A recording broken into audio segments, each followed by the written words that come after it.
Unahin natin, Dr. Love June Banaag. Thank you, Mama Carla. Magandang umaga sa inyong lahat. Jessica, ikaw muna ang tatanungin ko. Ayoko maniwala na naiinggit ka kay Rosaline dahil si Rosaline na ngayon ang umahawak ng mga pera na natatanggap para i-turn over kay Murphy. Dati yun ang trabaho mo. Tumatanggap ka ng konting token buhat kay Murphy pag merong. Ngayon ay parang galit na galit ka kay Rosaline. Naiinggit ka ba sa kanya? Hindi po. Kasi nagkakalat po kasi sila ng chismis lagi na istapador daw po ako. Hindi naman totoo yan. Istapa ko sa kanila. May istapahan ba ako sa inyo? Nakikiapam na nga kayo. Okay.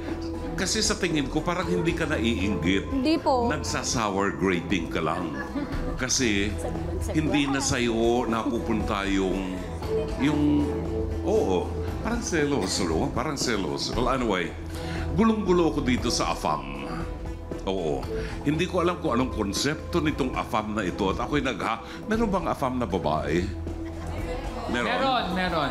Okay. Magsisimula na ako maghanap. Kasi parang extra income, no? Ano ang purpose ng AFAM? Bakit siya nagpapadala ng pera sa'yo? Nagiging practical lang po ako, sir. At saka hindi po ako yung tipong tao na nagsinungaling po. May asawa po ako. May asawa ka? Meron po, pero hindi po ako kasal. Wala kang asawa? Magkasama po kami sa isang bahay. Magkarelasyon lang kayo. Ito na naman tayo dun sa karelasyon. At saka kung makatagpo ka po ng may edad na puro na foreigner, yung tanggap ka po kung ano ka po. Nagbabakasakali ng love life. In the process, pag naging kaibigan mo, nagpapadala rin sila ng pera, suporta Opo, para sa'yo. po sa mga anak ko po yun. Dahil sinabi ko po, 6 po yung anak ko, pero... Meron kasing mga foreigners na, generous, no? Tumutulong talaga sila.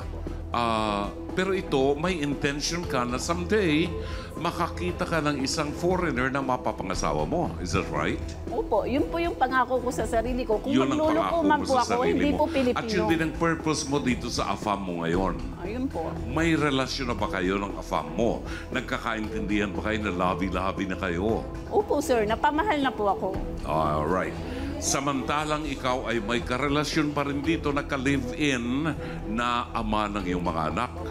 Alam ba ng ama ng mga anak mo na ikaw ay nakikiafam? Opo, alam niya po, sir. Ilang taon na po. Alam niya. Opo. Kumbaga po, sir, inaantay niya na lang po ako na umalis po ng bahay nila kasi yung tinitirhan po namin, sarili pong bahay nila. Oo. Yun ang kasunduan niyo. Opo. Oo. Kung sakaling ang mga anak mo lumaki na at dalaga na, papahanapin mo rin sila ng afam? Hindi naman po. Kumbaga, maibigay ko lang po sa kanila yung magandang buhay, bandang huli po. I'm just concerned about the moral values. That's the purpose of my sitting here, looking at the moral values. Kung makatutulong sa'yo na konting kalabit, konting pitik sa tenga, hey, wake up. Baka meron tayong hindi ginagawa na mabuti o meron tayong ginagawang hindi mabuti na magre-reflect sa ating mga anak. Yun lang ang sa akin. Maraming salamat. Sorry po. Dr. Love, maraming salamat! Ngayon naman, Attorney Lorna. Maraming salamat, Mama Carl. Alam mo, miski na desisyon mo yan, tsaka desisyon ng ka-live-in mo, tsaka desisyon ng AFAM mo, mag-ingat tayo. Kasi hindi lang ikaw ang naapektuhan.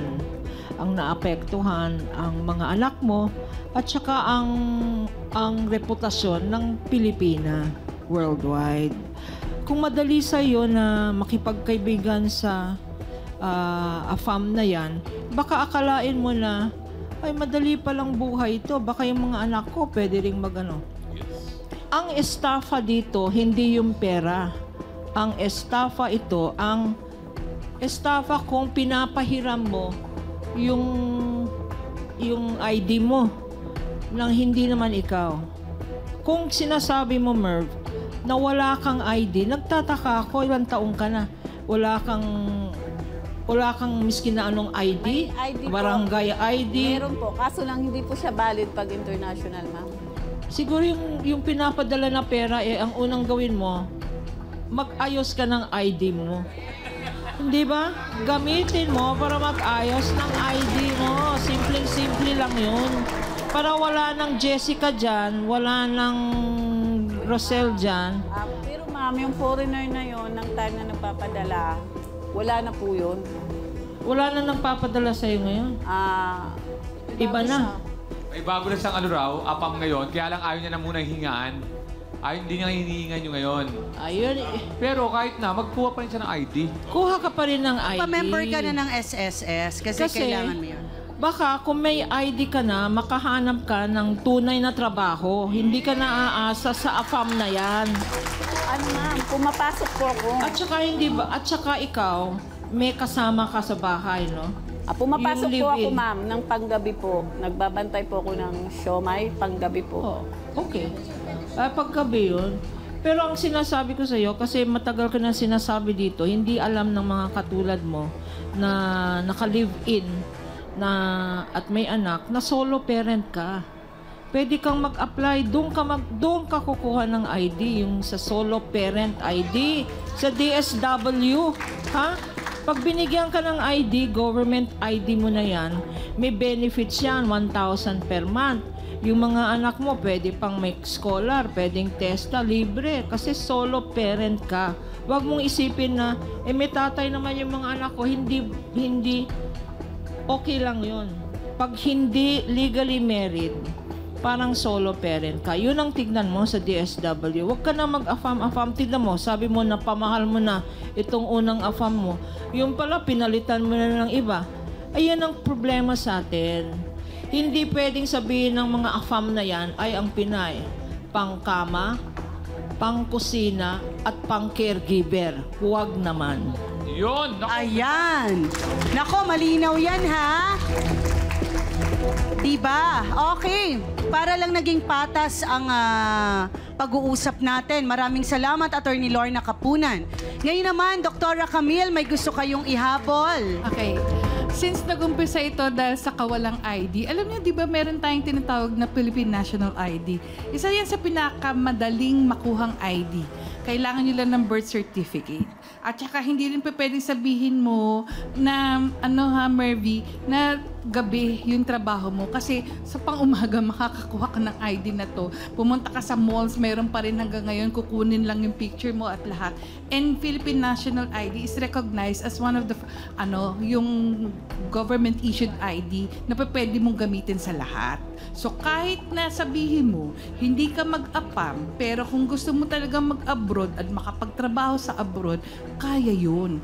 Dahil kasi tayo, ang dami nating skills. Tayo bilang Pilipino, magagaling tayo, kaya tayo hinahangaan abroad. At yun ang dapat nating ipakita at hindi natin kailangan ng APAM. Yun lang po.